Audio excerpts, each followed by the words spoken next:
Gözüm göre göre qocalır anam. Görən niyə belə qocalır anam? Qaynar gençliğimden eser qalmayıb, baxırsan izi də itib batıbdır. Onda güc qalmayıb, kəsər qalmayıb, neyləsin çiynində illər yatıbdır.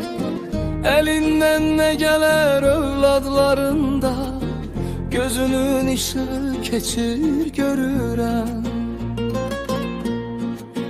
Böyük qocalığın qanadlarında anam əllərimdən uçur görürəm.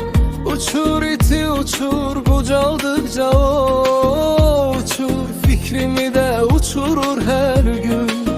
Gödəlir qıssalır boyu buxunu, nazilir incelir kiçilir hər gün.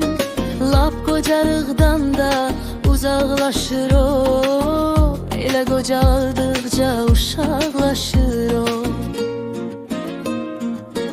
Qocalır əlləri, səsi, baxışı, tək adı famili cavan qalıbdır. Başına ağ duman sanki axışıb, gülüşlər üzündə yuva salıbdır. Könlü ayrılmayır xatirələrdən, ötənlər necə də şən gəlir ona. Boxsadan çıxarıb geyəndə hərdən, gəlinlik paltarı gen gəlir ona. Uçub yaraşığı itib bəzəyir, düşür barmağından nişan üzüyü. Qocalır bu qoca cahanda anam, ancaq vaxt var idi, cavandı anam. Bir vaxt qəşəng idi, zirək idi o, bir vaxt yer üzünə gərək idi o. Gərəkdi ərinə, balalarına, ömrün xoş gününə, bəlalarına. Necə tələsərdi həyat sürməyə, coşan arazdı o da şan kürdü o. Gəlin getirməyə, qız köçürməyə, qaynana olmağa tələsərdi o.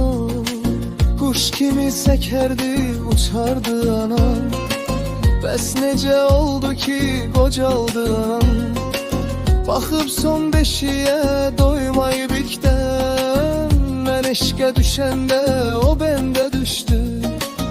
Deyirəm bəlkə də başına ilkdən, başıma ilk sevda düşəndə düşdü. Ötür bu minvalla payız qış bahar, evlərdən toy səsi ucalır hər gün. Gülür çiçəklənir cavan analar, mənim qocanam qocar hər gün. Bir nəvlə deyirəm ana can ana, şerim bu mahnı hey çalır hər gün. Körpə nəvələri gəlir cahana, mənim qocanam qocalır hər gün. Arzular, duyğular aşıb daşırlar, arzular qoy atıb ucalır hər gün. Hər gün övladları cavanlaşırlar, mənim qocanam qocalır hər gün. Acılı şirini dadıb dünyada, Ömrün mənasını duyub gedir o.